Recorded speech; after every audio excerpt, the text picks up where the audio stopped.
Ya, kita lanjut. Mohon maaf teman-teman tadi mau pencet tombol record tapi susah. Nah, ya perkenalkan saya Hadi Hidayat Hammurabi atau teman-teman biasa panggil Robi. Jadi ini hanya teman-teman saya aja yang buat ulah kenapa nama saya jadi Robi. Ya, saya sehari-hari di Praxis Academy di kelas Python, kelas macam-macam. Itu juga saya kadang-kadang ngisi.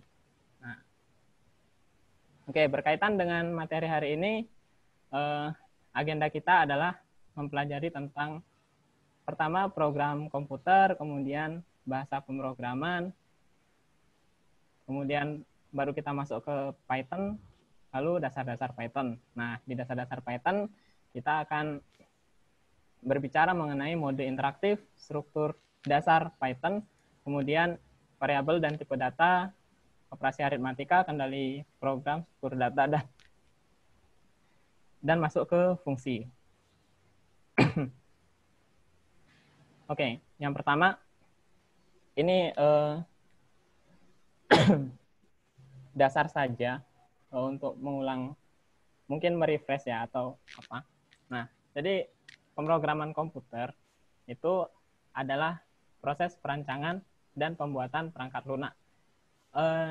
Mungkin definisinya bisa panjang lebar, tapi di sini saya mau membatasi karena supaya lebih bisa meruncing ke arah Python-nya gitu. Nah, ini saya batasi untuk pemrograman komputer itu perancangan dan pembuatan perangkat lunak. Nah, itu yang akan kita bahas. Nah, jadi kita menggunakan bahasa pemrograman, kemudian nanti kita akan menghasilkan sebuah software atau aplikasi. Ya, kemudian untuk membuat aplikasi tadi kita tahu kita harus menggunakan bahasa pemrograman. Nah, apa sih bahasa pemrograman ini? Nah, jadi bahasa pemrograman itu adalah kumpulan instruksi yang kita bisa gunakan untuk memberi perintah kepada komputer ya atau lainnya ya. Mungkin teman-teman menganggap mobile itu bukan komputer ya nggak apa-apa, tapi ya kita bisa membuat aplikasi di mobile juga gitu. Nah, dengan menggunakan bahasa pemrograman. Nah, berbagai jenis bahasa pemrograman di sini saya golongkan menjadi dua. Ada interpreter dan ada compiler. Di interpreter ada Python, ada JavaScript, ada PHP juga sebenarnya ada banyak. Nah, kemudian di compiler ada Java, C++, ada Pascal, ada macam-macam juga banyak. Kalau yang populer ada Go, ada Rust, ada macam-macam. Nah, tapi di sini kita akan membahas Python. Nah, Python sendiri merupakan bahasa pemrograman interpreter. Ya, jadi rekan-rekan bisa gunakan Python ini untuk berbagai kebutuhan seperti tadi dijelaskan. Nah, di Python itu bisa untuk mengolah big data, bisa juga untuk machine learning, bisa untuk software development, bisa untuk desktop, web, sampai IoT juga bisa. Bahkan kalau teman-teman mau mobile, juga bisa menggunakan Python. Ada salah satu framework Python untuk membuat aplikasi mobile.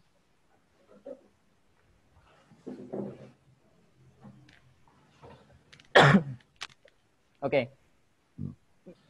Kemudian kita akan berkenalan dengan mode interaktif di Python. Jadi Python ini memiliki mode interaktif yang kalau kita akses, kita jalankan Python gitu.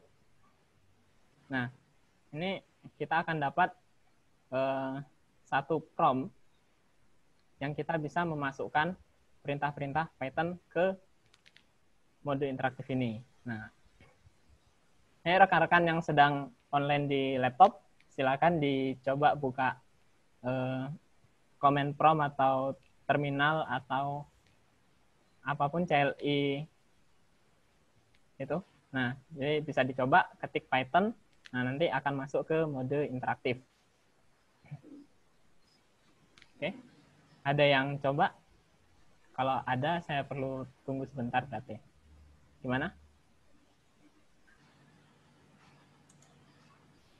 Halo, apakah ada yang sambil mencoba?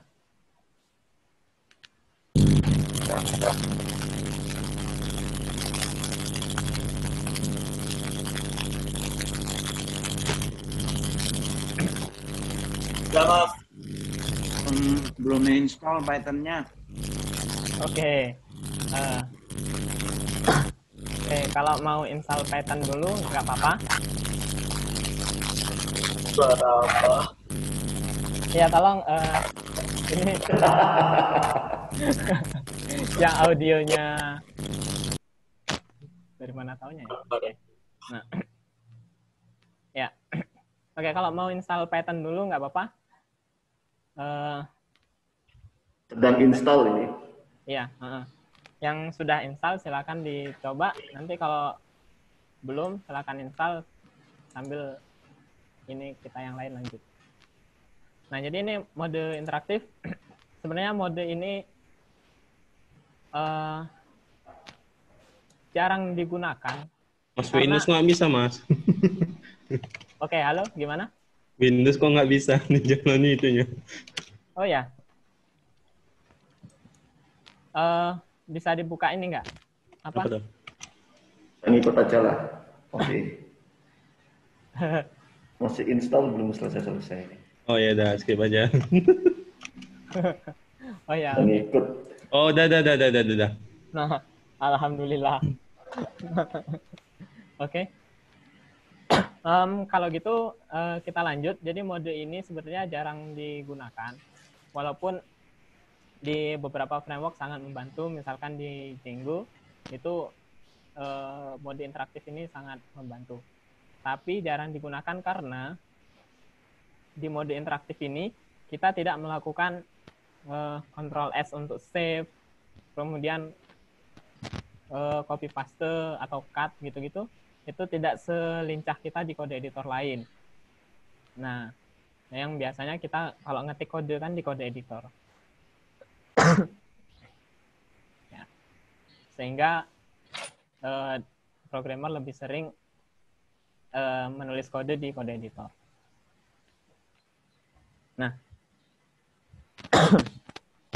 kemudian kita masuk ke struktur dasar Python. Nah, di sini ada contoh. Mencetak tulisan menggunakan bahasa pemrograman Python. Nah, di sini saya mencetak halo semua. Nah, gitu. Jadi kita menggunakan perintah print. Nah, kalau kita perhatikan, mungkin teman-teman atau rekan-rekan yang pernah belajar bahasa pemrograman yang lain, seperti JavaScript atau PHP atau C Java, itu kan biasanya ada titik koma di belakangnya. Kalau di Python, sebenarnya perlu titik koma, tapi itu untuk kondisi tertentu saja. Nah, untuk yang biasa-biasa kayak gini, ini biasa, jadi nggak perlu titik koma. Nah, sebenarnya titik koma bisa digunakan kalau perintahnya itu satu baris. Misalkan print yang di bawah ini saya letakkan di sebelahnya sini. Nah, di sini perlu titik koma sebagai pemisah. Nah, kalau sudah dipisahkan dengan enter, kita tidak perlu lagi menulis atau mengetik titik koma. Gitu. Nah, kemudian di sini belum nampak, tapi nanti kelihatan. Kode di Python sangat ketat terhadap indentasi. Indentasi itu seperti menjorok gitu ya. Maksudnya, biasanya kan kalau kita coding kan, atau ini saya kasih contoh di slide ini. Nah, di sini ada indentasi. Artinya, dia tidak lurus sama dengan yang atasnya. Ya kan? Tapi dia dibuat lebih menjorok ke sini. Nah, di Python ada beberapa kondisi yang memang harus menggunakan indentasi. Nah, nanti akan kita lihat. Oke.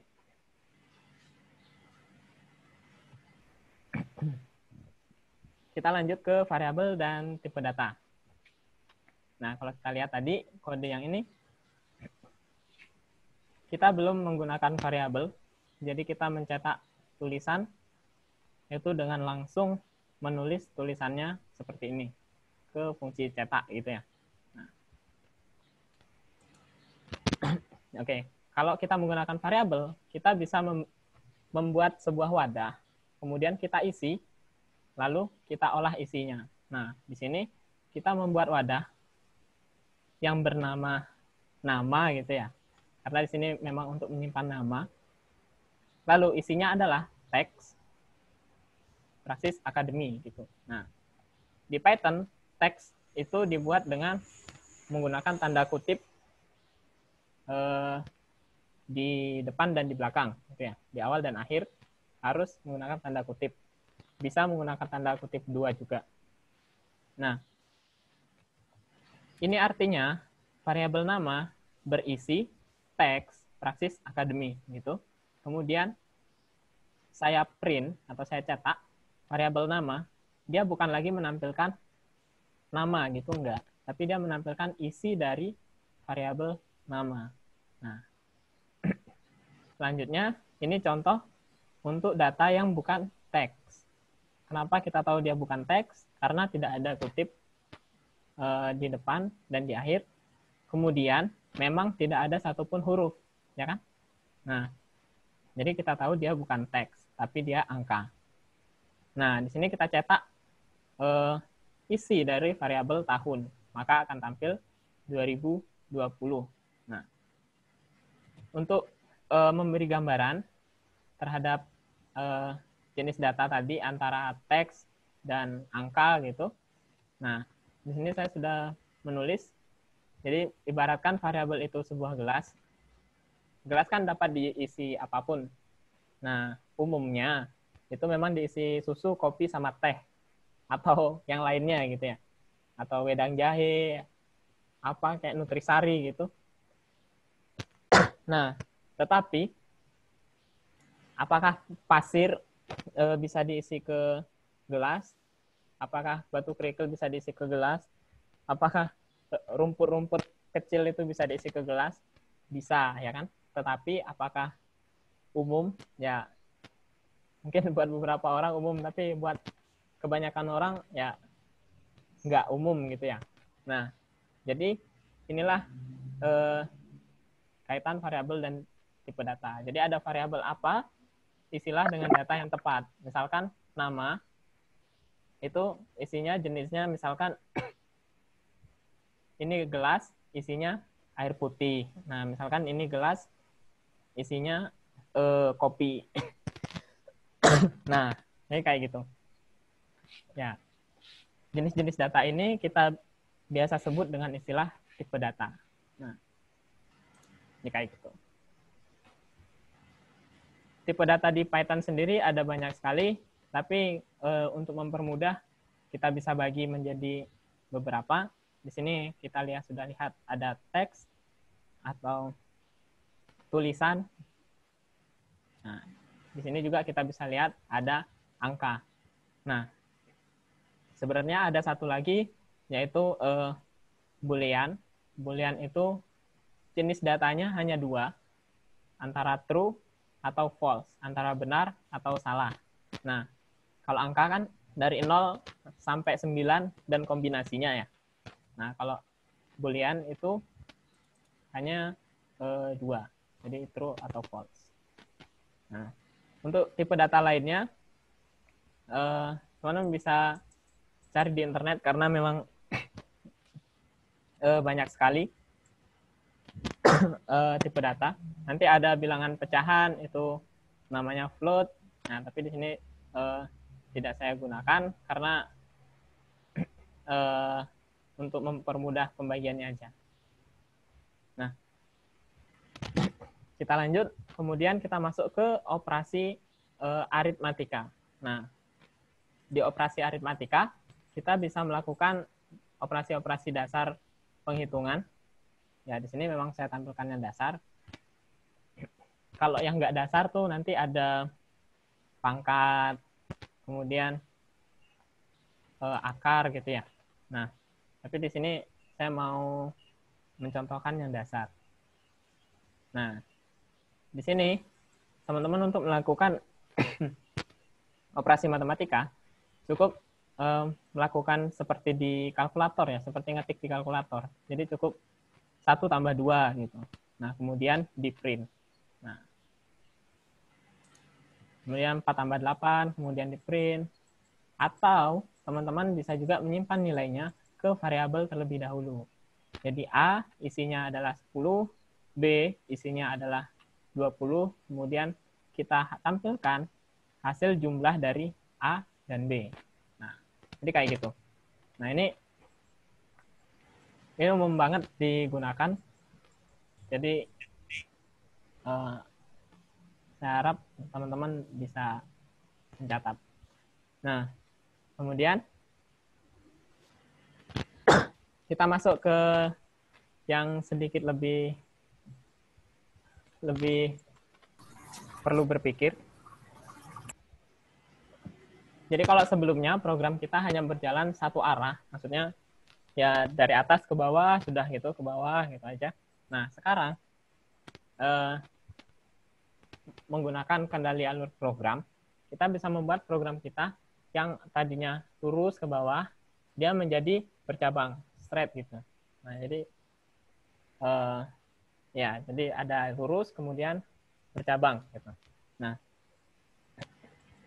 di sini saya punya contoh kode.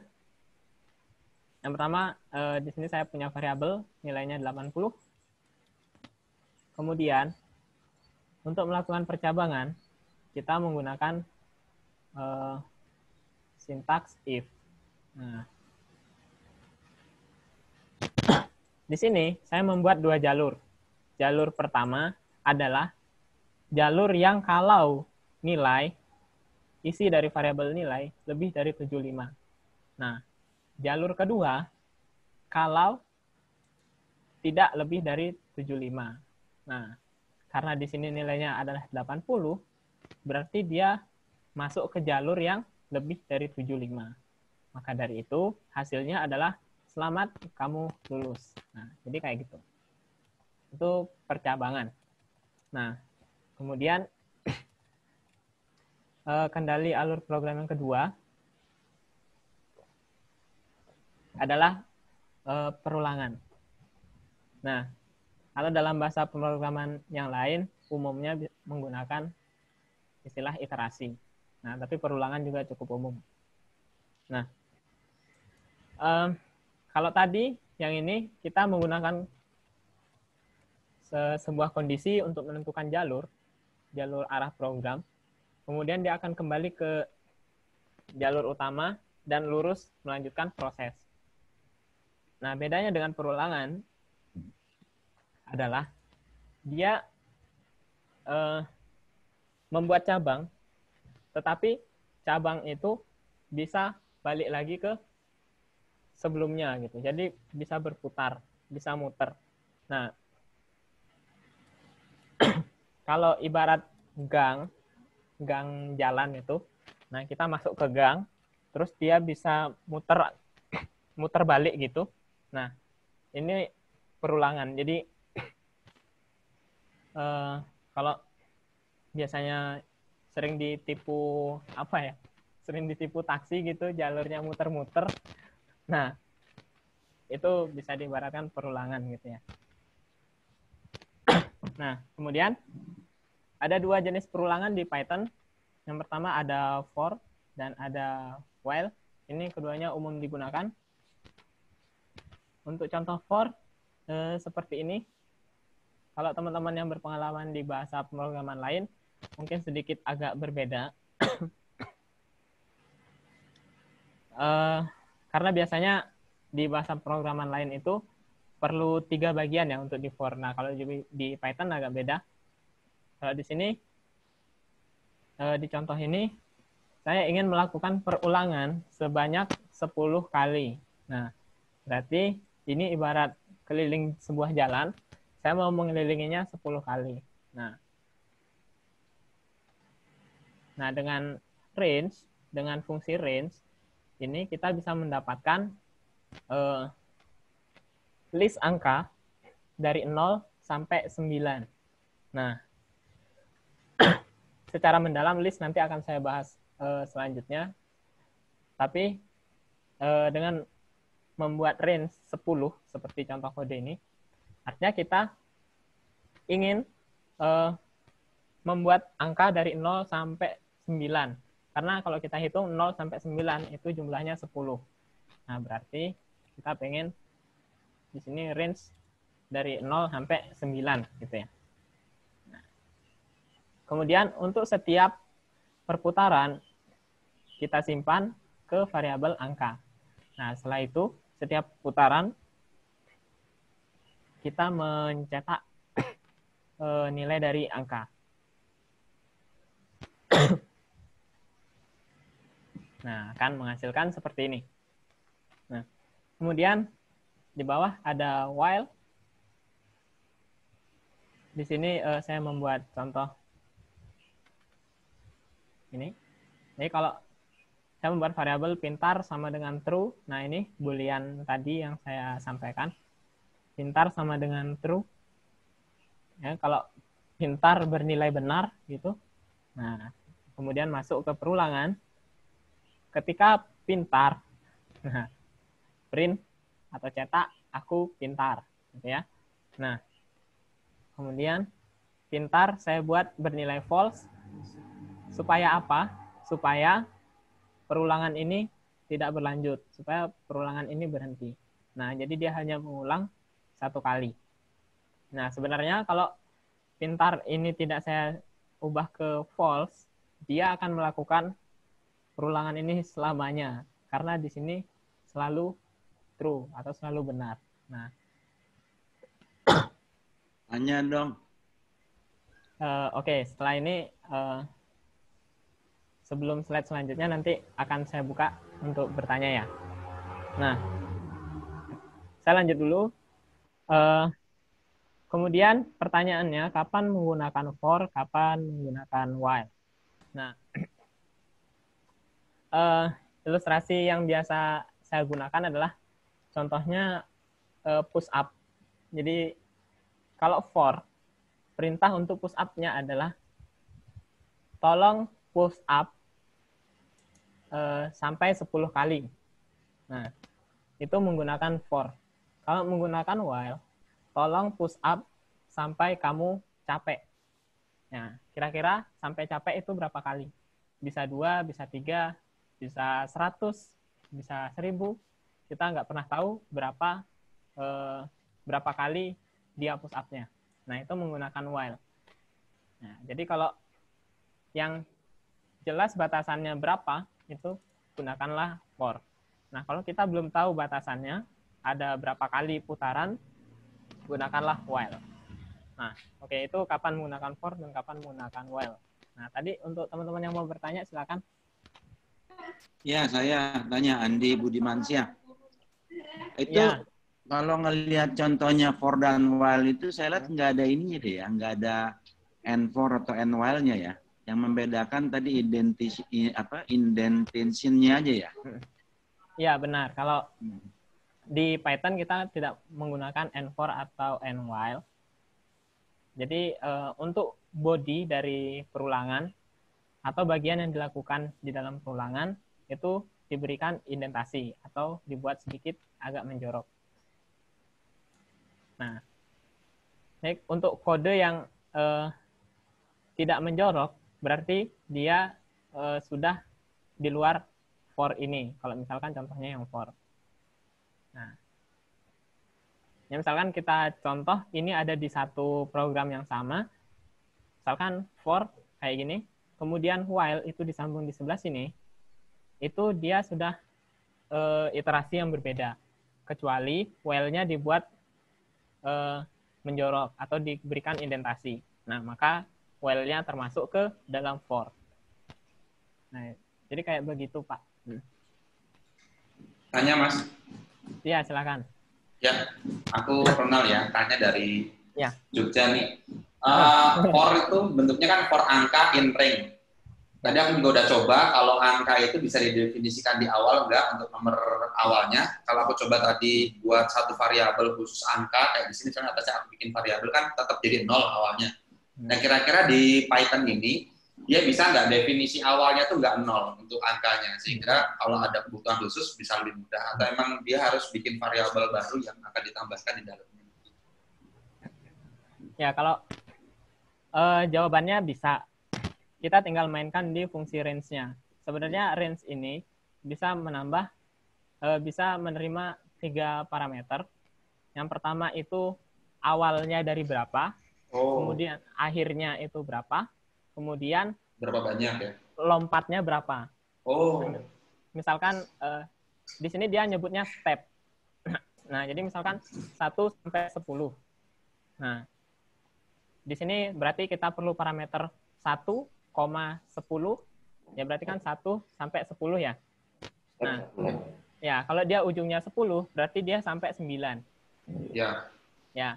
Nah, berarti kalau mau 1 sampai 10 berarti 1,11, 2. Nah, berarti itu dia mau lompat 2. Jadi 1, 3, 5, dan seterusnya gitu. Ulangi. Berarti yang ditulis apa? Kalau mau dimulai dari 1, 10, 11, 2 gitu gimana? Nah, di sini range, Coba dulu. 1,11 itu udah cukup. Jadi secara default lompatannya 1 secara default. Ya, secara default lompatannya 1 dan mulainya juga dari 0. Nah, kalau kita tidak definisikan awalnya berapa. Nah, kalau kita hanya satu parameter, dia defaultnya awalnya 0. Nah, kayak gitu. Nah, oke, apakah ada rekan-rekan yang lain yang ingin bertanya? Parameter Terima itu kasih Mas, aku udah. Terima kasih ya. Oh ya, kalau parameter yang kayak tadi kan ada 3 parameter. Nah, parameter itu bisa berbentuk variabel kan, tidak harus value seperti itu. mohon maaf Pak, ini suaranya agak Sama enggak? Iya, agak lepas. Iya, kan parameternya ada 3 tuh. Kalau secara ini kan 3. Nah, parameter itu tidak harus value seperti itu, 1, 3, dan sebagainya, tapi bisa juga sebuah variabel yang nanti kita definisikan di awal. Oh iya benar. Bisa benar. ya? Oke. Iya bisa. Soalnya Karena- saya belum coba ini karena belum berhasil iya. install Python-nya, jadi saya lihat di layar saja. Ya, nggak apa-apa. Nah, karena nanti slide-nya juga saya bagikan, jadi bisa jadi bahan percobaan nanti setelah ini. Nah, ya ini karena di sini angka, kita bisa manfaatkan variabel tadi seperti ini. Nah, kalau misalkan tahun di sini 2020, di sini saya masukkan tahun gitu ya. Nah, berarti ini perulangannya sebanyak 2020. Nah, ini bisa dimanfaatkan untuk kebutuhannya nanti. Oke, saya lanjut ke struktur data. Jadi di struktur data, kalau kita misalkan tadi di variabel berbicara mengenai sebuah data, bisa berupa teks, angka, dan lain-lain. Di struktur data, berarti kita bicara tentang struktur. Nah, berbicara tentang struktur, berarti kita berbicara tentang sesuatu yang komponennya itu lebih dari 1. Nah, artinya struktur data itu datanya lebih dari 1, alias banyak. Nah, dua itu ya udah cukup untuk kita membuat sebuah struktur data. Nah, struktur data dasar di Python yang sering sekali digunakan. Bahkan kalau kita mengambil data dari misalkan halaman web atau mana, itu biasanya kita mendapatkan berupa list gitu ya. Nah, karena list ini memang umum sekali digunakan, kemudian kita juga bisa dapat tuple atau dictionary. Nah, di sini mohon maaf, bahasa Inggris saya kurang terlalu bagus, jadi kalau ada tulisan tuple, saya bacanya tuple gitu ya. Nanti mungkin bacaannya lain, saya kurang tahu. Nah,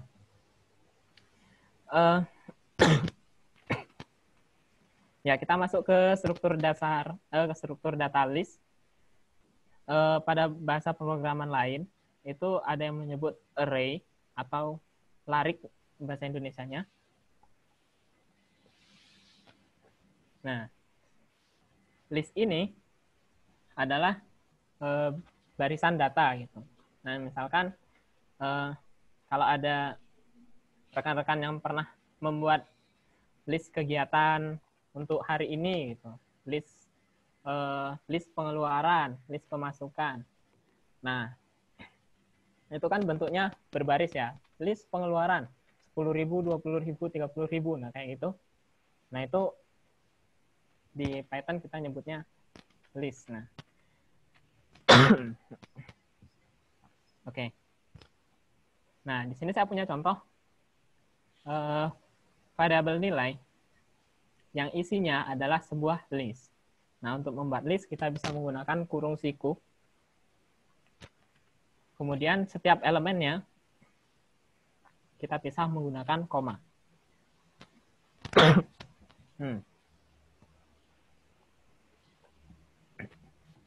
Oke. Nah, jadi sini saya punya nilai ada 80, ada 90, ada 75. Nah, sekarang saya bisa tampilkan nih tiap-tiap elemen dari list nilai. Nah, caranya adalah dengan mengakses variabelnya, lalu memberikan indeks dari elemen yang mau kita ambil. Misalkan dari list nilai, saya mau ambil elemen yang ke 0. Nah, di Python, list itu memiliki indeks dari 0, bukan dari 1. Nah, walaupun ada bahasa pemrograman tertentu yang indeksnya dari 1, tapi di Python dari 0. Nah, jadi kalau saya akses yang indeksnya 0, berarti 8. Nah, kalau saya akses yang indeksnya 2, berarti 75. Karena dihitung dari 0, 1, 2. Nah, jadi kita dapat 75. Nah, atau kalau tidak mau mengambil datanya satu-satu, tetapi mau sekalian, bisa juga menggunakan perulangan seperti ini. Nah, oke, di sini saya punya list nama. Saya ingin tampilkan semuanya, pastinya menggunakan fungsi cetak, tapi untuk mengambil setiap elemennya, saya menggunakan perulangan for. Nah, kemudian di sini variabel data, isinya adalah setiap elemen yang masuk ke setiap perulangan di sini. Nah, jadi misalkan di list nama, saya mau lakukan perulangan. Nah, setiap elemennya akan dimasukkan ke variabel data. Nah, maka saya cetaklah variabel data. Nah, akan tampil elemen pertama, akan tampil elemen kedua. Nah, jadi kayak gitu. Sama, variabel nilai pun bisa dilakukan seperti ini. Jadi kita bisa pindah variabel nilai yang isinya di sini ke sini. Jadi for data in nilai. Nah, lalu print data, nanti akan tampil datanya satu persatu. Nah, kalau diperhatikan, yang di sini kan adalah list ya. Nah, kita lihat, kita kembali ke for yang ini. Sebenarnya range, fungsi range ini, dia menghasilkan sebuah list. Nah, sebenarnya dia menghasilkan sebuah list dari 0 sampai 9. Nah, listnya sama seperti ini, tetapi angkanya 0 sampai 9. Nah, jadi sebenarnya kalau teman-teman mau bikin perulangan kayak gini, itu bisa menggunakan list yang elemennya 0 sampai 9. Nah, cuman kalau misalkan perulangannya ada 100 kali, pasti capek untuk menulis list seperti ini sampai 100, ya kan? Jadi Python menyediakan fungsi range untuk mengatasi masalah tersebut. Nah, oke. Ini untuk list, dan sebenarnya teman-teman juga bisa print listnya langsung tanpa harus mengambil datanya satu persatu. Nah, nanti Tanya, akan Mas. tampil. Ya? Ya, boleh. Kalau untuk range sendiri, dia nilai hasilnya ditentukan oleh Python atau kita bisa nge-load dari suatu nilai tertentu. Misal, range-nya diambil dari load database, tabel apa gitu. Kalau range, nilainya di-generate dari Python. Tapi kalau list, biasanya operasi pengambilan data dari database, kita biasanya mendapatkan list. Ya, jadi kalau Oke. jadi list itu bentuk umumnya, kemudian range itu hanya utilitas untuk membantu kita kalau mau bikin data yang sequence. Oke, makasih Mas. Yap. Oke. Tanya Mas. Ya, boleh. Oke, untuk for yang kita masih acuan di gambar ini, for data in nama. Nah, yang ingin aku tanyakan, ini kan ada ID-nya atau indexingnya, 0, misalnya 0, 1, dan sebagainya seperti contoh di atas. Nilai 0, nilai 1, nilai 2. Nah, for yang atas ini bisa nggak menampilkan atau kita dapat nih indexingnya ketika for itu? Oh, untuk mengambil indeks perulangannya ya? Ya. Iya, bisa.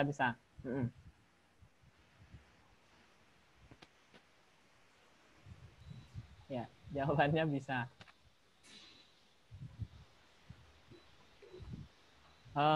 Mungkin nanti untuk pertanyaan yang perlu contoh, saya tampilkan kode editor saya aja ya. Oke. Ya.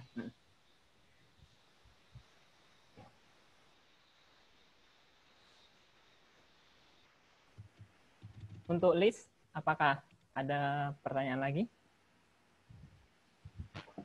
Oke. Nanti kalau mau tanya tentang yang sebelum-sebelumnya, nggak apa-apa, langsung di interrupt aja nanti. Saya coba tanya. Mas mau nanya, Ya, mohon maaf ya. For data in nama yang print data itu titik 2 atau titik koma, Mas? Yang ini? Iya, benar. Titik 2. Oh, Ya. Ya, makasih Mas. Cuma nanya itu toh. Oke, ya di Python sendiri sangat minim penggunaan titik koma. Jadi jarang menggunakan titik koma ini.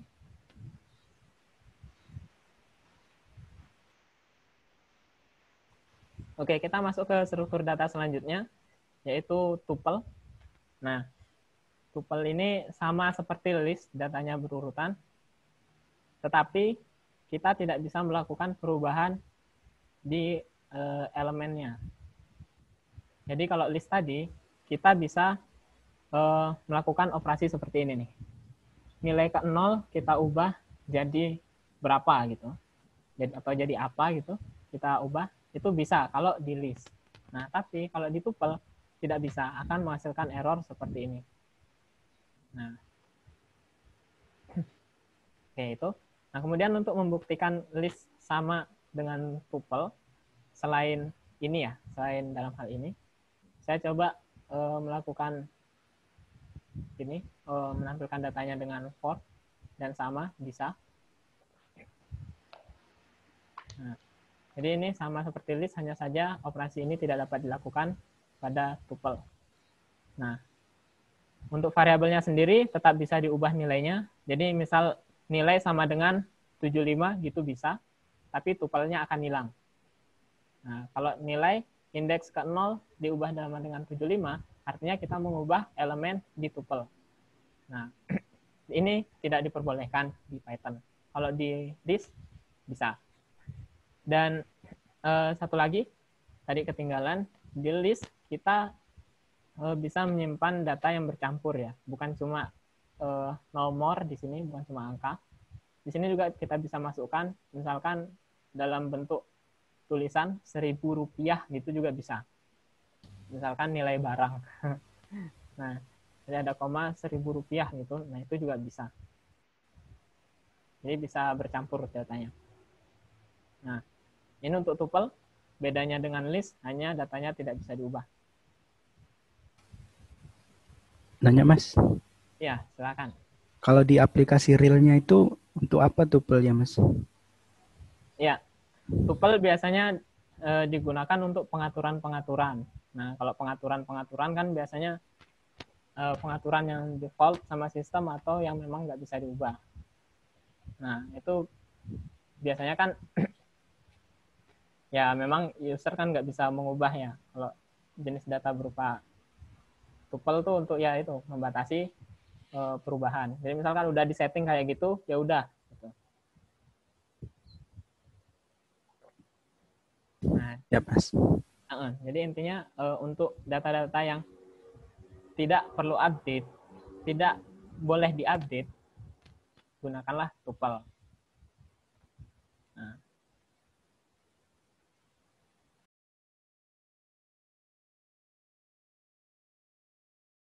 Oke, kita lanjut ke struktur data dictionary. Nah, dictionary ini kalau bahasa Indonesianya kamus ya. Nah, kalau rekan-rekan pernah lihat struktur data atau bentuk data JSON, nah dictionary ini persis dengan JSON, mirip. Nah, tetapi dia kompatibel dengan Python. Nah, kalau JSON kan belum kompatibel sama Python, jadi harus diubah ke bentuk dictionary. Nah, untuk membuat dictionary, kita menggunakan kurung kurawal seperti ini. Kemudian data kita disimpan dengan bentuk key dan value. Jadi di sini saya punya dictionary yang datanya adalah key pertama itu nama. Di sini ada Hadi Data Merapi. Kemudian di sini ada key nilai, isinya 90.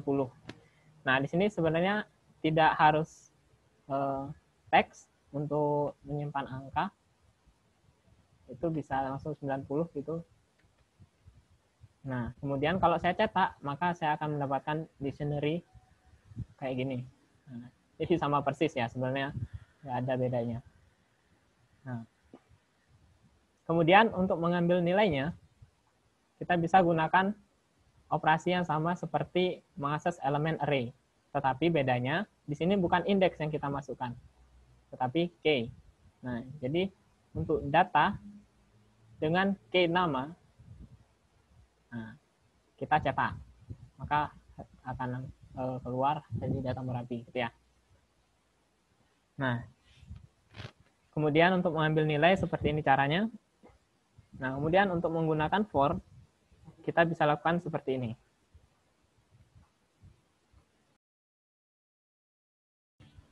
Nah, jadi agak beda.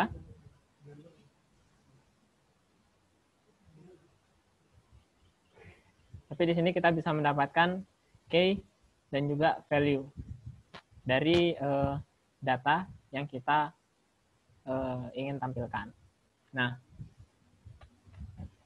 bentuk dictionary ini umum sekali digunakan untuk biasanya kalau data di dalam tabel, itu kan biasanya ini nama kolomnya, kemudian ini adalah isinya gitu ya, atau datanya gitu ya. Nah, ini jadi untuk kolom nama ada Hadi Data Merapi, untuk kolom nilai ada 90. Nah, sebagai ibarat, teman-teman juga bisa ibaratkan dictionary ini adalah seperti formulir. Di sini saya bikin contohnya formulir. Jadi kalau formulir pendaftaran kan biasanya ada nama, terus NIK, terus tempat lahir, tanggal lahir, gitu-gitu. Nah, ini mirip seperti formulir. Jadi ada nama, siapa, tempat tanggal lahir, di mana, kapan, gitu. Nah, itu dictionary. Nah, ini diberi nama dictionary juga karena bisa diibaratkan juga sama seperti kamus. Kalau di rumah punya kamus, saya dulu punyanya yang kamus bahasa Inggris, itu biasanya ada kata di sampingnya, kemudian di sebelahnya ada artinya. misalkan no, tidak, yes, iya. Nah, itu seperti dictionary. Nah, kayak gitu.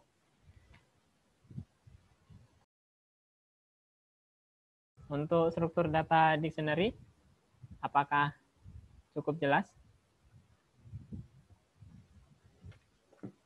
Oke, saya lanjutkan saja. Nah, kita sudah selesai dengan struktur data. Jadi itu struktur data dasar yang perlu rekan-rekan berulang kali latihan. Nah, karena itu memang penting sekali. Oke Mas, tanya dulu Mas sebelum pindah Oh ke ya, fungsi. boleh. Array tadi kan bentuknya array. Kalau saya lihat karena nggak ada di definisi awal, misalnya jumlahnya berapa, Ya. berarti ini harusnya bisa ada penambahan array juga ya. Misalnya awalnya ada 3 data jadi 4. Cuma tadi aku coba, misalnya indeksnya 0, 1, 2, 3, aku tambah yang 4 itu ternyata nggak bisa, nggak kayak PHP. Ini kalau ini nambahnya gimana Mas kalau yang bentuk array begini? Kalau di Python, untuk menambah array kayak gini, kita menggunakan fungsi namanya append. Oh iya. Nah, Mirip Java gitu ya? Iya, benar. Oke. Array list-nya Java. Untuk yang indeks tadi juga sama ya? Kalau sudah di append, itu kita udah bisa akses indeksnya yang baru. Oh, langsung dikasih yang ke belakang sendiri ya? Ya, boleh. Atau untuk coba, bisa digunakan for aja. Untuk nyoba nampilkan semuanya, supaya nggak bingung terhadap indeksnya ada berapa gitu. Oke.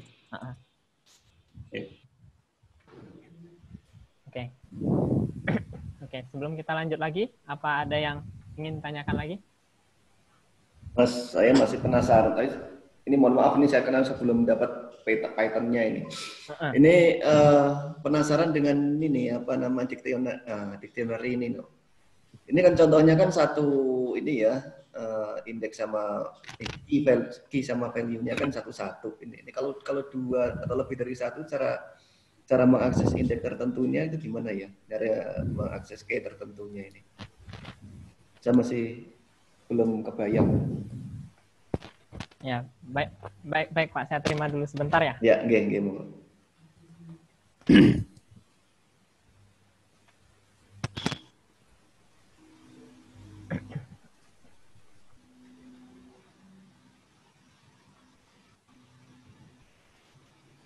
Oke, kalau misalkan ada 2 key, berarti kan di sini ada data, kemudian misalkan kelahiran gitu ya, key-nya, kemudian ada key lagi di sini tempat gitu, berarti dari data kita mengambil kelahiran, kita mengambil tempat. Nah, untuk tempat lahir gitu ya, misalkan begitu Pak. Nah, ini maksudnya tetap key-nya tetap nama dan apa ini nilai ya, tetap nama dan nilai, tapi datanya ada banyak gitu ya. Nama misalnya Hadi nilai 90, nama Budi nilainya. Nama ini nilainya ini, tapi banyak data itu gimana caranya?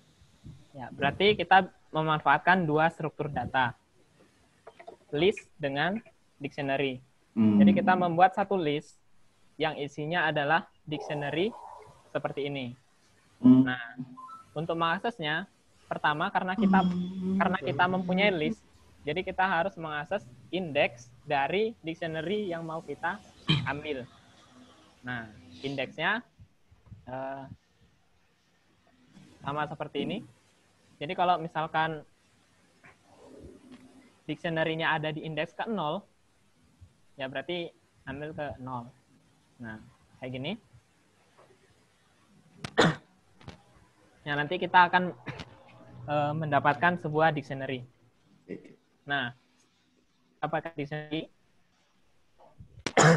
Kita bisa akses key-nya seperti biasa. Nah, itu kalau misalkan datanya hanya 3 atau masih memungkinkan untuk diambil indeks array-nya. Nah, tapi kalau sudah mulai banyak, bisa lakukan perulangan seperti ini aja. Nah, jadi setiap elemen dictionary-nya nanti kan untuk elemen dictionary-nya nanti kan akan masuk ke Ya. variabel data. Nah, nanti di sini di bagian cetaknya itu bisa ambil key-nya. Atau ambil value menggunakan key-nya ya. Nah. Ya, jadi karena ini yang di loop adalah array-nya atau yang di perulangan adalah array-nya, jadi kita baru mendapatkan dictionary-nya.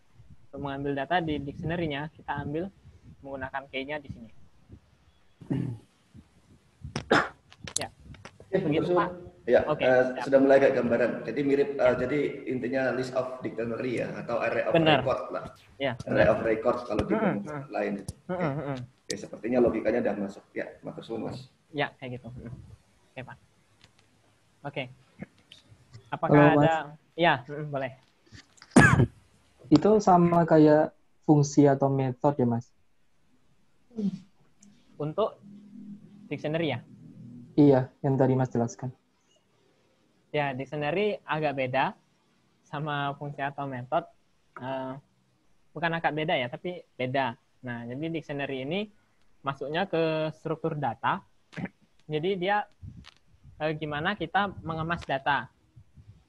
Nah, kalau fungsi beda lagi kan? Ya. Ya, jadi kalau di dictionary kita mengemas data dengan menggunakan key dan value. Nah, jadi untuk nama ada siapa, nilai ada berapa gitu. Nah. Oh, berarti tinggal main di key sama value aja, Mas ya? Iya, benar untuk dictionary. Nah. Ya, bahkan kita bisa buat dictionary di dalam atau sebagai value dari sebuah key. Nah, misalkan di sini ada dictionary. Kemudian saya buat satu key yang isinya dictionary, nah itu juga bisa. Atau diisi list juga bisa. Nah, jadi struktur data ini bisa kita kombinasikan sebenarnya. Ya. Itu Mas, satu lagi Mas. Ya.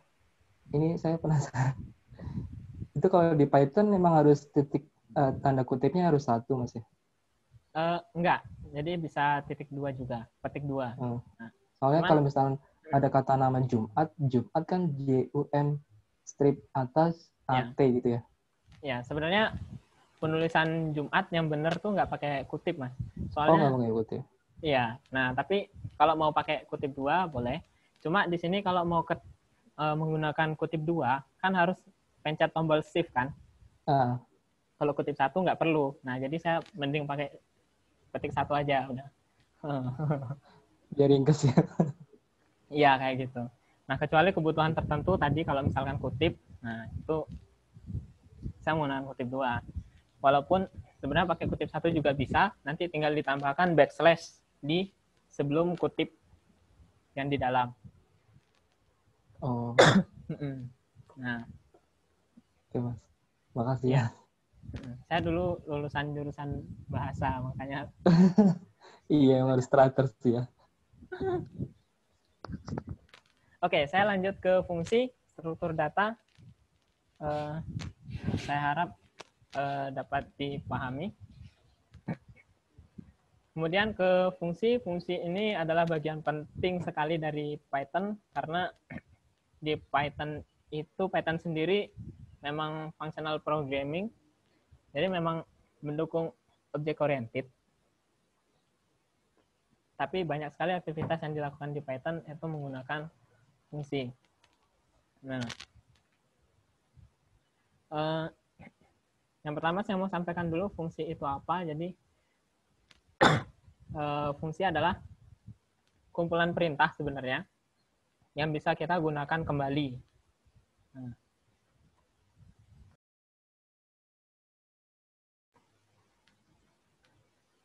Ya, menggunakan fungsi itu artinya kita bisa memanggil fungsi. Nah, jadi fungsi itu dipanggil kalau variabel itu diambil atau digunakan ya. Nah, jadi soalnya banyak di lapangan menggunakan istilah memanggil variabel. Nah, sebenarnya variabel kan nggak callable, artinya nggak dapat dipanggil, hanya dapat digunakan. Nah, yang dapat dipanggil adalah fungsi. Sini di Python kita dapat membuat fungsi dengan sintaks def. Saya kurang tahu kepanjangan def ini apa, bisa define atau semacamnya. Tapi kemungkinan besar define ya. Nah, di sini saya membuat fungsi dengan nama Sapa. Nah, kemudian ini syarat wajib tambahannya di sini nama. Nah, kemudian di dalam fungsi Sapa saya mencetak halo gitu. Nah, gunanya fungsi adalah kalau kita ingin melakukan hal yang sama, kita bisa cukup memanggil nama fungsinya saja. Jadi cukup memanggil Sapa gitu. Nanti otomatis akan print halo gitu ya. Contohnya ada di bawah. Di sini saya panggil fungsi Sapa. Nah, pemanggilan fungsi adalah seperti ini, menggunakan kurung buka, kurung tutup. Setelah itu akan dilakukan apa yang ada di dalam fungsi tersebut. Nah, misalkan Sapa di sini hanya mencetak halo. Jadi kalau saya panggil lagi Sapa di sini, dia akan melakukan aktivitas yang sama. Nah, kenapa kita perlu membuat fungsi? Bayangkan kalau teman-teman melakukan sebuah aktivitas berupa apa ya? Mengkonversi dolar ke rupiah, misalkan. Nah, bagaimana cara mengkonversi dolar ke rupiah? Caranya adalah dengan mengkalikan kurs dolar dengan nilainya di rupiah gitu ya. Nah, kita kan nggak tahu kan nilai rupiah dolar ini berapa, pasti gonta-ganti. Nah, berarti kan ada proses pengambilan data berapa nilai rupiah. Nah, ngambilnya kemana? Kalau ngambilnya ke database sendiri, oke, berarti ngambil ke database. Kalau ngambil ke website lain, berarti ngambil ke website lain. Nah, proses ini kan agak panjang. Nah, bayangkan kalau rekan-rekan harus melakukan ini berkali-kali gitu. Nah, misalkan kalau punya aplikasi web, misalkan kan biasanya ada navbarnya, kemudian ada footernya. Misalkan di atas kita mau nampilkan harga dolar sekarang, terus di bawah kita mau melakukan perkalian antara di sini ada dolar, sini rupiah, ada tabel dolar rupiah gitu. Nah, itu kan ada banyak sekali. Nah, apakah kita mau melakukan, misalkan ada 10 data dolar rupiah. Nah, apakah kita mau melakukannya 10 kali proses yang panjang itu? Kan pastinya kurang efisien ya. Nah, jadi kita gunakan fungsi untuk membungkus aktivitas tersebut. Nah, kalau kita memerlukan dolar tadi kasusnya, konversi dolar, nah kita cukup memanggil fungsinya seperti ini. Nah, ya, itu fungsi dan kenapa harus membuat fungsi. Nah, kemudian di sini ada fungsi yang di dalamnya menerima sebuah variabel. Nah, kalau di fungsi variabel di sini namanya adalah parameter. Nah, jadi parameter ini gunanya adalah, misalkan kita memanggil sebuah fungsi dengan parameter tertentu. Nah, dia akan melakukan sesuatu berdasarkan parameter yang dimasukkan. Nah, artinya fungsi ini tidak bisa berjalan begitu saja. Dia memerlukan syarat-syarat gitu. Misalkan di sini dia memerlukan nama. Nah, jadi kalau kita panggil Hadi Hidayat Hammurabi, maka akan tampil selamat datang Hadi Hidayat Hammurabi sesuai apa yang saya cetak di sini. Nah, misalkan saya ganti namanya di sini juga bisa. Nah, nanti outputnya akan sama, selamat datang, siapa. Nah, itu jadi fungsi. Sebelum kita memanggil fungsi, kita harus membuatnya. Nah, itu aja yang perlu dicatat dari fungsi. Ya. Kemudian sampai di sini, apakah ada pertanyaan lagi? Tanya, Mas. Ya, silakan. Yang panggil terus buka kurung terus titik 2 Hadi Hidayat Murabi tadi itu sebagai apa tadi, Mas? Kalau di fungsi namanya parameter. Ya, ya. Tapi yang nama itu parameter juga ya? Oke. Nah, Nah, gitu Mas. ya. Jadi sebenarnya ada dua. Nah, nama ini parameter. Yang kita masukkan ini adalah argumen. Nah, untuk parameter nama diambil dari argumen pertama di sini. Nah, nilai ini akan masuk ke parameter nama, lalu akan digunakan di sini. Nah, nanti kalau misalkan perlu parameter lebih dari satu, nanti tinggal dipisahkan dengan koma. Nah, jadi nanti akan terlihat mirip seperti tuple ya, karena menggunakan tanda kurung ini. Ya kan, koma nama, koma usia, koma apa mungkin. Nah, nanti di sini berarti tambahkan koma apa juga sesuai dengan parameter yang ada di fungsinya. Misalkan fungsi ini menerima 3 parameter, berarti di sini argumennya juga harus ada 3. Kayak gitu. Siap, Mas. Oke, terima kasih. Oke, apakah ada pertanyaan lagi?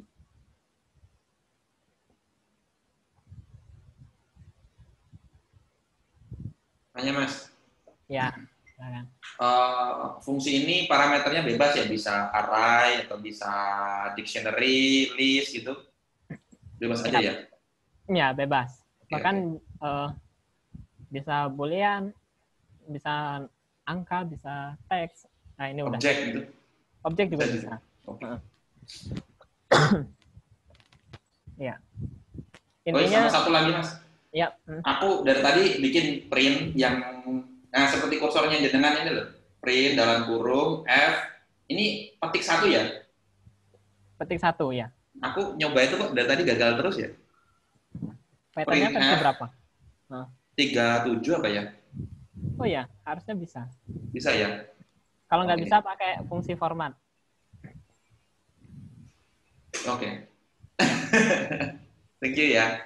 Oke, bisa pakai fungsi format. Nah, saya mau menambahi tadi lupa. Oh ya ini. Jadi kuncinya dari parameter adalah nilai dari parameter itu bisa diisi dengan data sama seperti yang bisa diterima oleh variabel. Nah, jadi kalau variabel bisa menerima bentuk datanya, berarti parameter juga bisa. Nah, simpelnya gitu. Oh, sama satu lagi Mas tentang fungsi ini. Itu dia bisa dibatasi nggak? Misalnya parameternya harus string atau harus integer atau dia harus objek tertentu gitu, bisa juga? Atau bebas saja? Enggak. Parameter ini itu bisa ditentukan nggak? Misalnya dia harus string, harus integer atau objek tertentu gitu? Atau memang bebas saja? Bebas saja, cuma nanti pengecekannya bisa dilakukan di bawahnya. Oh, di dalam fungsi ya nanti diceknya ya? Oke, ya. oke. Pakai if aja. Jika nama ini string atau nama ini bukan string, ya berhenti gitu. Nah, jangan sapa. Oke. Oke. Oke, Mas. Kayak gitu. Ya. Sekian slide saya. Kalau misal ada pertanyaan tentang keseluruhan tadi, boleh disampaikan.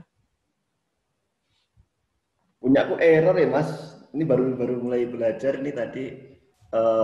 Sudah dapat sih Dev. Begitu saya bikin print halo bisa, tapi begitu Dev sapa persis ada errornya. Errornya? Errornya. Boleh share screen Pak, boleh. Oke, saya share screen ya. Nah ini saya share screen dulu. Apa ini? Mana ya errornya tadi ya? Ini Pak ya.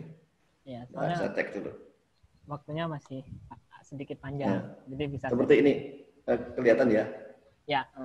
Nah ini kok padahal sama persis apa ini ya? indentasinya kurang, Pak. Ya, jadi yang sebelum print dikasih tab. Dikasih, coba Tab. tulis.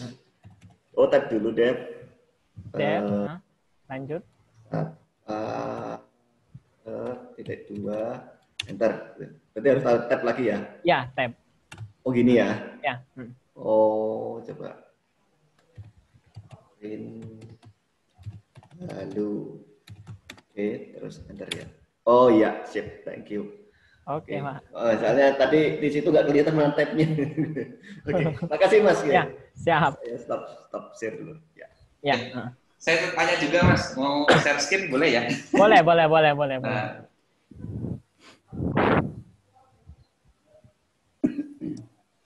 Udah masuk belum? Belum. Gimana caranya nih share screen? Ada tombol share di situ. Di bagian bawah biasanya Pak. Iya, biasanya. Aku pakai dual monitor jadi bingung. Nggak apa, bisa dipilih yang share yang mana, Pak? Mana ya? Milihnya pakai yang mana sih ya?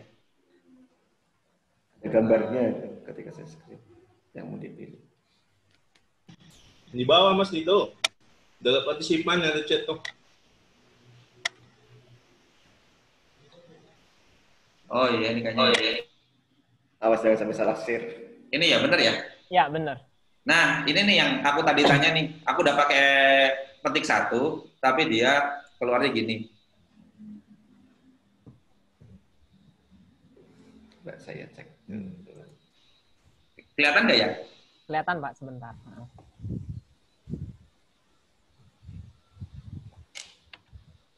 Oke. Kalau kita coba pakai fungsi format aja gimana, Pak? Gimana tuh format? Iya, coba diketik dulu aja. Oke. Bikin dev panggil lagi? Iya.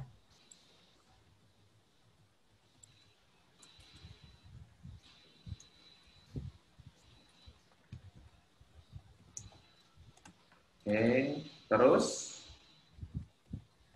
Print? Print, ya. Terus? Terus stringnya selamat datang. Petik 1 ya? Oke. Buka tutup kurawal. Buka. Di dalam atau di luar? Di dalam. Ini? Ya. Kemudian di luarnya? Di luarnya? Titik format. Titik. Oke. Pakai spasi nggak? Enggak. Oke.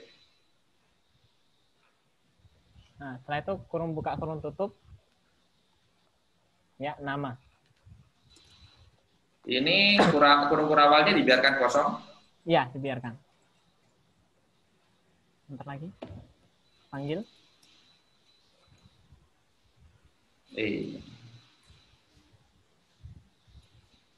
Oke, sip.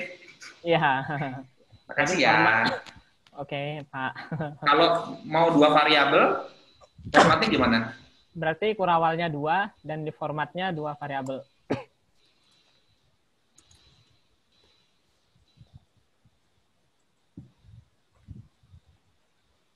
Gini. Formatnya di sini dikasih titik lagi. Koma. Oh, koma. Format lagi. Di dalam format maksudnya, Pak. Oke. Ya, benar. Last name.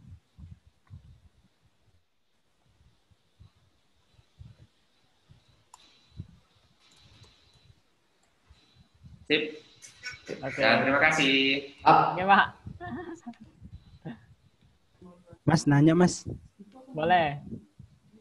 Boleh minta penjelasan lagi nggak Mas? Yang Mas bilang tadi dalam aktivitasnya di Python ini banyak menggunakan fungsi. Maksudnya itu gimana sih Mas? Dalam waktu kita ngoding gitu ya? Terima kasih gitu. Ya, oke, Mas. Nah, kalau kita lihat tadi kita kan kalau melakukan cetak kan berarti menggunakan fungsi print kan.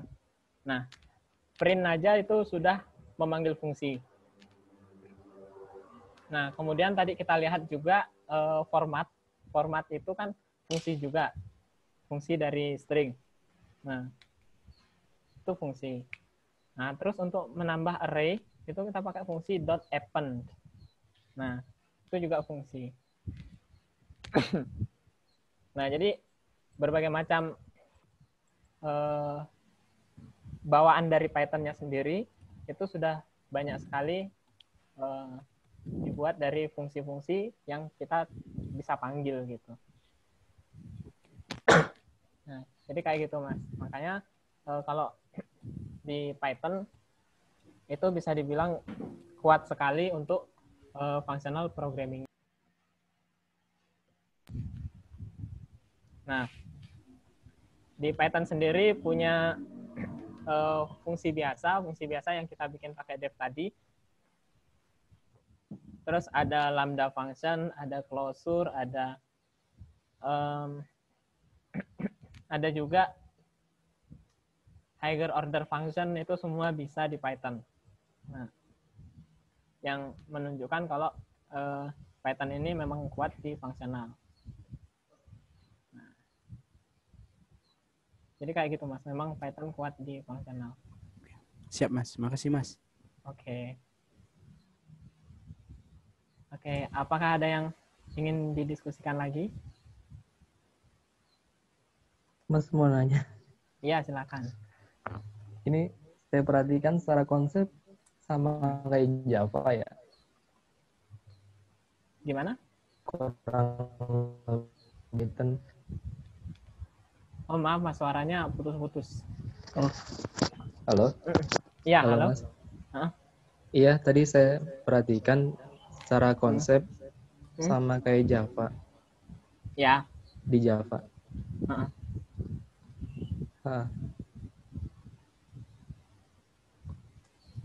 Iya, Mas.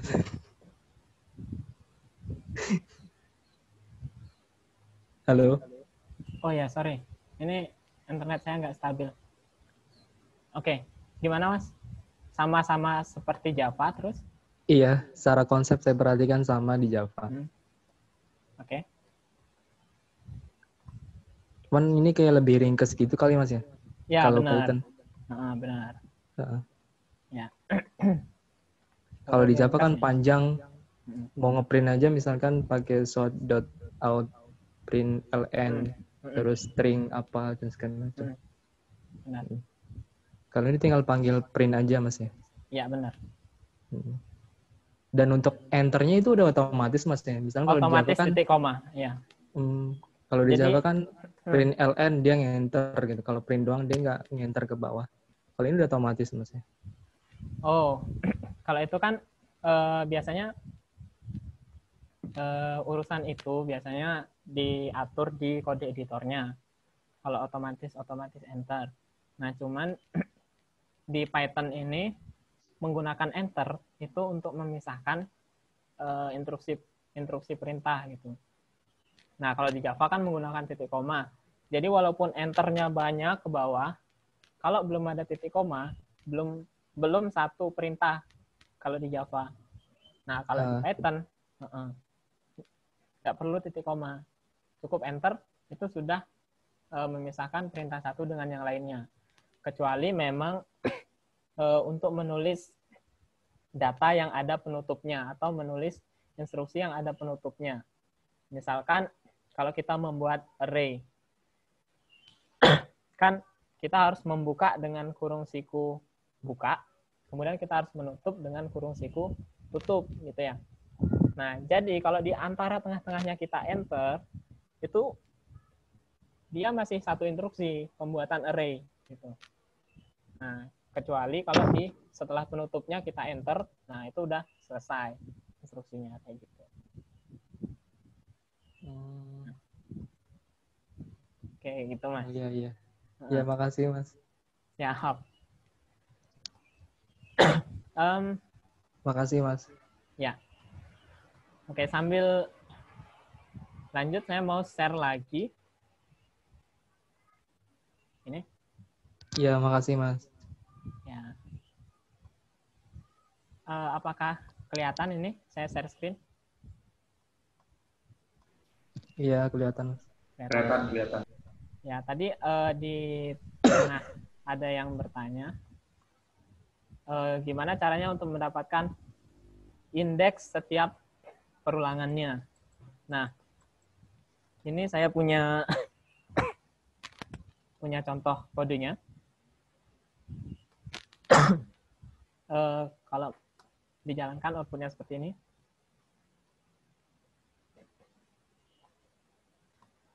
Oke. Saya ubah aja indeks. Nah. Oke. Nah.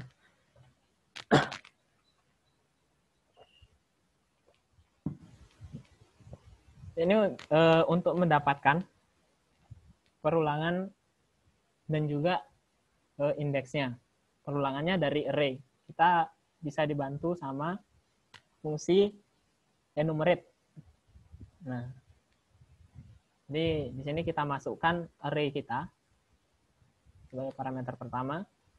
Kemudian kita tuliskan startnya mau dari angka berapa. Misalkan saya ubah di sini, nanti indeks perulangannya ya, bukan indeks array-nya. Jadi indeks perulangannya di sini dia akan mulai dari 5. Nah, Suaranya putus-putus, Mas. oh ya. Bentar. Halo, tes. Jelas kok, jelas. Oke. Nah,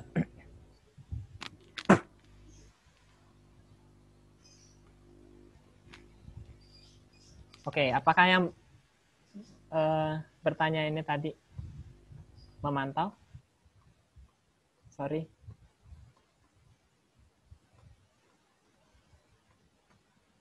Oh ya, ya nggak apa-apa. Ini tambahan juga buat teman-teman yang lain. Jadi ini bisa seperti ini gitu. Kita bisa dibantu dengan fungsi enumerate. Jadi kita masukkan array kita ke sini, ke enumerate.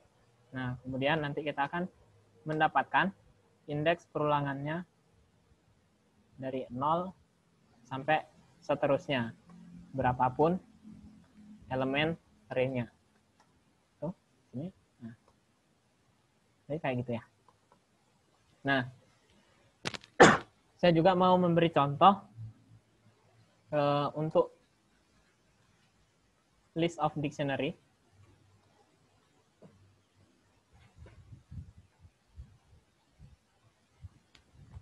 Misalkan saya punya dictionary di sini nama.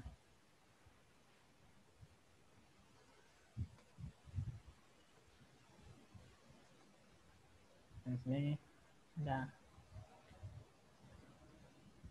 padepokan asa. Nah, lalu gimana cara menampilkannya menggunakan for? Nah, caranya adalah dengan menampilkan saya simpan di variabel ini aja. Datas. Oke.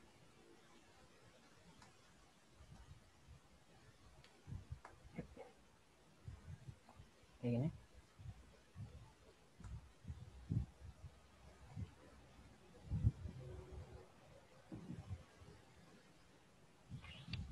Oh, bukan.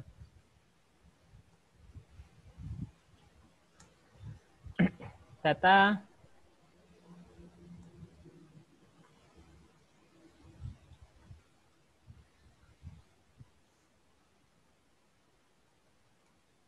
oke, kayak gini.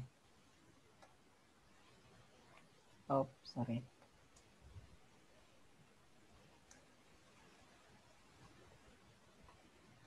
Nah, ini kelihatan ya kapan menggunakan titik koma, kapan menggunakan kutip 2, kapan menggunakan kutip 1. Nah, oh ya. Ya. Jadi ini pertama saya punya list. Kemudian isinya adalah dictionary. Nah, kemudian saya loop listnya. List. Oke. Nah, atau saya coba tampilkan isi data untuk setiap perulangannya. Oh iya. Nah, kita akan lihat di sini ada dictionary. Nah, ini. Nah, sekarang gimana caranya untuk mendapatkan nilai ini? Ya, adalah dengan mengakses key dari dictionary-nya, ya kan? Nah, kita sudah dapat nilainya seperti ini. Nah, oke. Mas, itu kan nggak mungkin, key-nya kan nggak mungkin 2 nama-nama gitu ya, Mas? Kalau key-nya itu nyimpan list, bisa nggak, Mas? Bisa. Bentar. Saya coba kasih lihat ya. Siap. Sama kelas. Nilai deh, nilai. Nilai. 80, 90. Oh iya. Ini variasinya lebih. Ya, lebih mantap. Lebih terlihat real. Oke, dari 65. Oke. Nah, sekarang ini. Nah, kita akan dapat seperti ini. Yang pertama, ya, ini dapat dari nama, ini dapat dari nilai. Ya.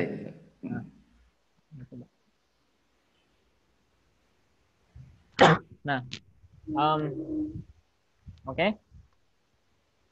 Kemudian, gimana cara menampilkan nilainya satu persatu? Ya, sudah bisa ditempa. Caranya adalah dengan nested log.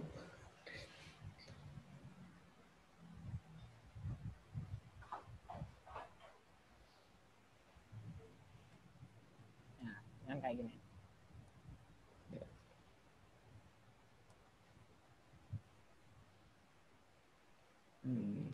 Ya. Jadi kan tadi kan kita sudah dapat list nilai. Karena dia list, jadi nilai ini bisa saya iterasi atau bisa saya loop. Nah, untuk mengambil semua elemennya. Nah. Jadi akan tampak seperti ini. Ya. Oke. Ya, apakah gimana rekan-rekan, ada yang mau diskusikan lagi? Kita tanya jawab aja. Ya, siap. Tunggu, silakan.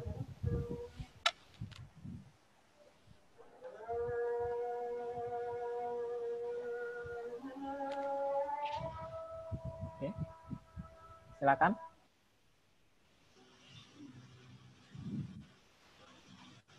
Mas, yang for kedua itu ngambil data dari for yang pertama ya, Mas? Ya, lebih tepatnya mengambil data nilai. Iya. Ya, dari yang di sini. Oke, siap, Mas. Ya. Makasih ya, Mas. Oke, siap.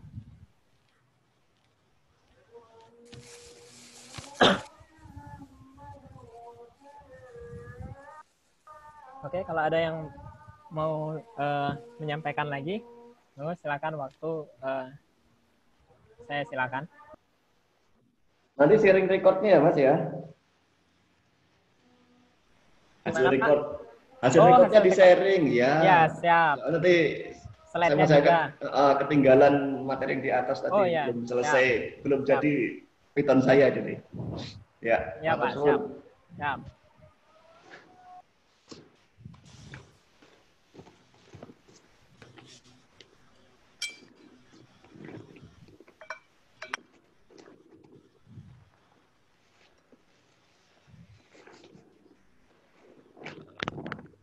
Mas, materi hari ini berarti dari basic sampai OOP ya?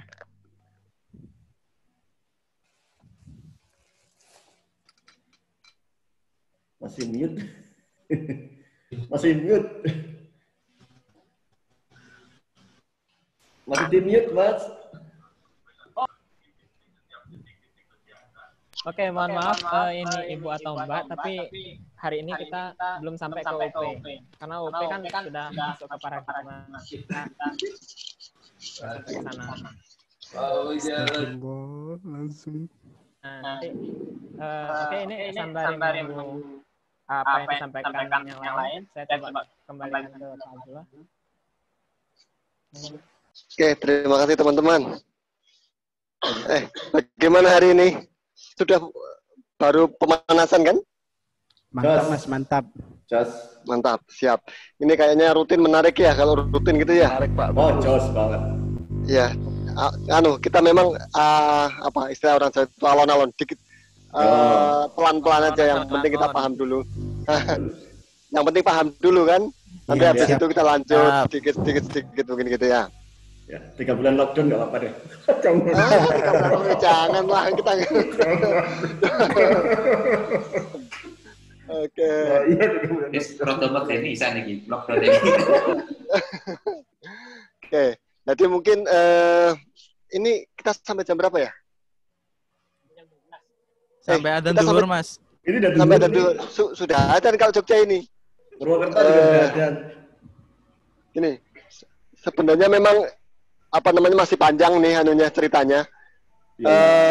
Nanti minimal kawan-kawan punya trigger lah ini untuk memulai. Setelah itu nanti bisa sembari dicoba lagi.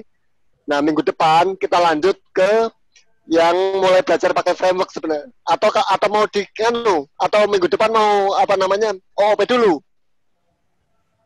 Framework aja lah. Mana OOP dulu lah, Mas. Kasihan dulu kami. ya. Kasihan kami, Mas. Oh ya. Kasihan kami, Mas. Ya. Ada juga yang ketinggalan, Mas. Santai, Mas. Oh. Gimana? OOP dulu atau mau plus minggu depan? Pakai. Nanti di plus nggak pakai OP kok minggu depan, hanya karena dia mikro framework. Mikro framework. Siap. Nah, jadi kayak inilah kalau mungkin di PHP itu kayak Lumen, ya. Yang simpel dulu aja. Nah, Kalau grupnya ada nggak, Mas? gimana? Kalau grup kita nih. Ada. Oh, grupnya. Nah, saya baru mau nanya nih. Mau kita bikin grup atau bikin grup atau bikin? Nah, maunya WA atau Telegram? Telegram, Pak, Telegram. Oke, Telegram aja ya. Mungkin kalau WA saya takutnya nanti kalau yang tidak berkenan nomornya ter-share gitu loh. Nanti kita invite Telegram boleh? Boleh, Pak. Oke, itu sebentar, itu kan nama-namanya ada semua. Nah, Telegram. Ya, dan nanti kita invite, kita bikin grup, nanti tinggal join aja ke situ ya, ke Telegram ya. Siap. Oke. Nanti kita share ke daftar WA-nya, ke WA-nya masing-masing. Siap. Oke, gitu ya. Nanti lanjut misalnya belajar OOP dan sebagainya, nggak apa-apa di situ. Sip. Oke. Ada lagi nggak? Ada lagi, Bos. Siapa tahu ono proyek leboe kono barang, Bos. Piye? Siapa tahu ono proyek leboe kono barang, Bos. Lockdown, Mas. Proyek bukan toh. Ya, siap. Nunggu perintah dari si bos saya. Tadi ada bapak bos. Gimana tuh? Nah, mungkin sedikit informasi teman-teman. Praksis ini kalau yang belum tahu barangkali praksis ini lembaga pendidikan non formal. Kami non profit juga. Sampai hari ini belum ada profitnya. Gratisan profit gimana? Laki-laki atau masih premium? Barusan CSR yo. Nah, ini kita setiap awal bulan kita membuka kelas bootcamp selama 3 bulan. Nah, jadi mungkin kami menawarkan ke teman-teman kalau yang dosen, satu, kita menawarkan ke kampusnya di praksis itu satu bisa magang buat mahasiswanya atau mahasiswinya kalau mahasiswanya udah bosan kan gitu. Mahasiswinya biar di tempat aja, Mas. Mahasiswanya Nah, yang kedua, nanti kalau misalnya itu untuk yang paling tidak semester 6 ya, jangan yang awal-awal Pak dosen. Yang awal-awal silakan Pak dosen ngajari dulu. Kalau kurikulum baru memang mulai dari semester 6 itu memang kurikulumnya Mas Menteri itu memang magang sih, Pak.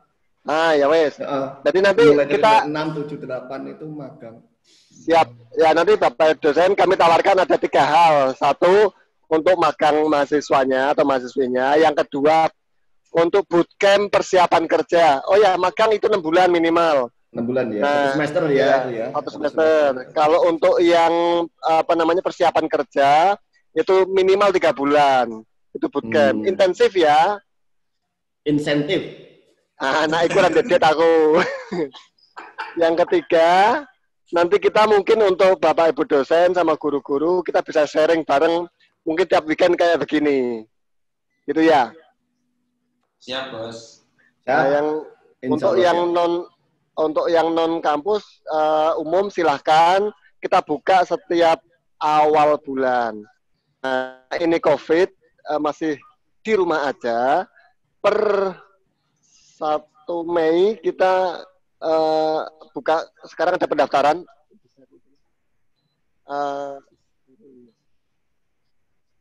Nah, itu nanti silahkan daftar untuk kelas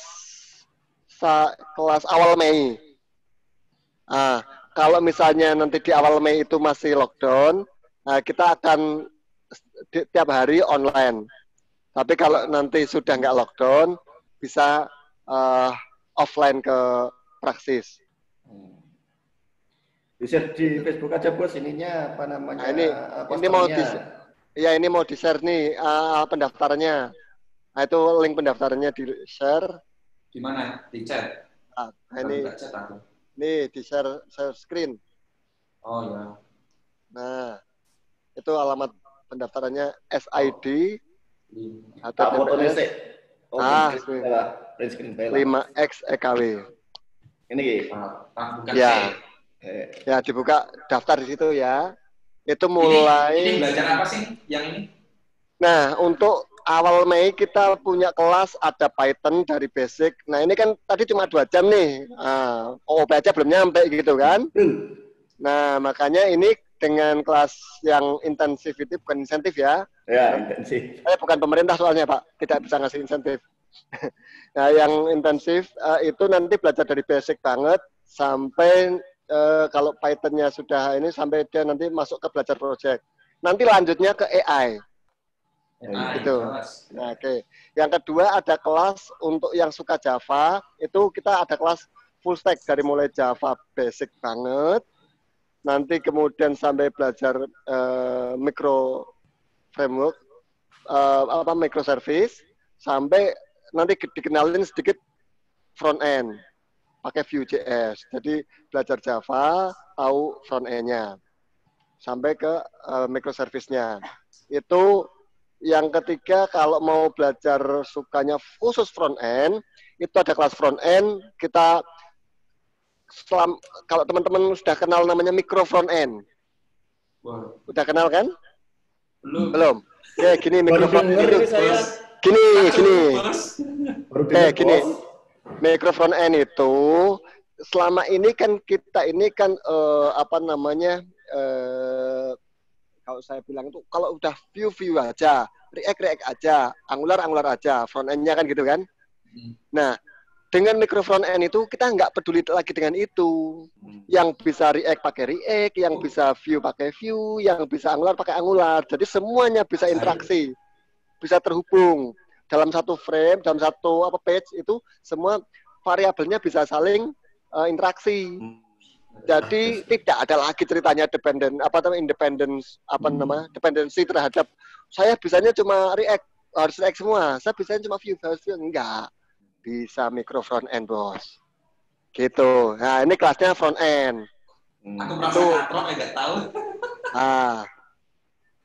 Yang berikutnya ada kelas ya mobile. Ini belajar pakai Flutter.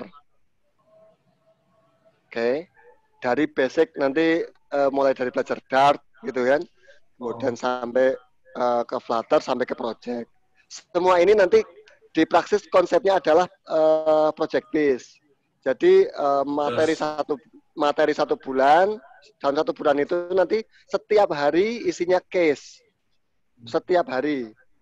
Jadi mungkin kalau mengharapkan lebih nggak slow sebenarnya.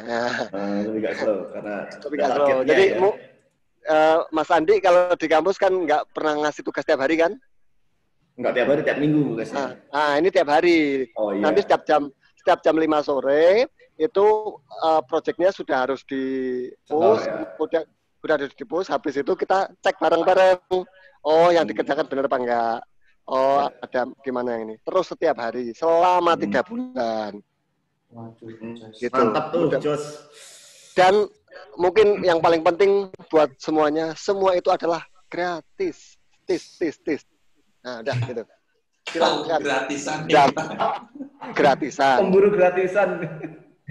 Daftar nggak bayar, ikut nggak bayar, makan bayar sendiri. Oke, itu mungkin makan nggak dibayari ini. Ada pertanyaan nggak? Ada. Ini buat kita yang udah kerja gimana bos, waktu nego 1 minggu gini. Program sing 1 minggu gini. Udah kerja itu mau nggak usah. Udah kerja itu subsidi aja sebenarnya, tugasnya donasi.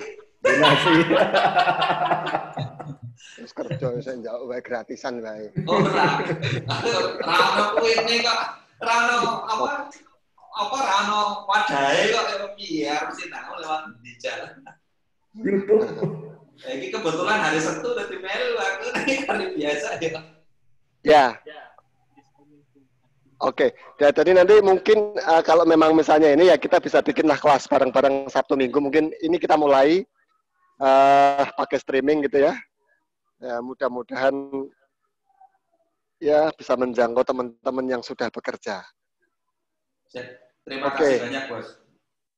Oke, minggu depan materi kita lanjut Python ke Flash. Jadi Flash itu apa? Nanti coba di googling. Flash itu gambaran sebagai gambaran aja, itu nanti untuk belajar micro framework. Kan teman-teman mungkin kalau Python tahunya Django. Ya. Nah, ini ada lagi namanya Flash, gitu ya. Django juga cuma tahu namanya, bos. Oh, gitu. Nanti kita bisa workshop Django. Ya. Gratis. Gratis. Senangnya gratis. Ada lagi nggak yang nanya? Oke, hari ini yang partisipan yang masuk 90 peserta. Ini ada 90 peserta. Terima kasih teman-teman semua. Mungkin kita akhiri ya. Udah jam 12 belum ini? Oh, udah jam 12 lebih 1 menit. Terima kasih. Mohon maaf kalau ada penyampaian yang kurang tepat atau mungkin bahasanya kurang sempurna. Ya memang kita bukan tempat kesempurnaan itu. Oke, kita nanti lanjut minggu depan hari Sabtu. Jangan lupa jam 10 ya. Nanti mungkin kalau yang lebihnya seperempat jam nanti kita nggak kita admit ya, biar biar kita maksud saya dari awal biar bareng-bareng kita ini. Paling nggak kita mungkin sampai seperempat jam lah nanti di admit bareng gitu ya. Kalau yang masih lebih dari seperempat jam mungkin kita akan biarkan aja di waiting room. Ya lah, belajar disiplin lah ya. Siap. Oke, mungkin itu dari saya, Mas Robi. Pak Mas Sabto, udah hilang ya? Udah hilang Mas Sabto. Oh, udah hilang. Mas Sabto udah hilang, oke. Mas Robi ada lagi nggak? Saya udah, mudah-mudahan itu bermanfaat aja Pak. Ya, makasih Mas. Oke. Dadanya nggak ada nih. Dadah. Terima kasih teman-teman. Oke, nanti kami buatkan grup Telegram ya. Kalau install lagi dan Telegram deh. Oke. Apa-apa. Dadah. Oh ini kalau mau ke praksis nih, silahkan sini. Nih, silahkan yang mau ke praksis. Kita bisa mancing. Gimana caranya? Wah enak tempatnya Mas. Nggak tahu.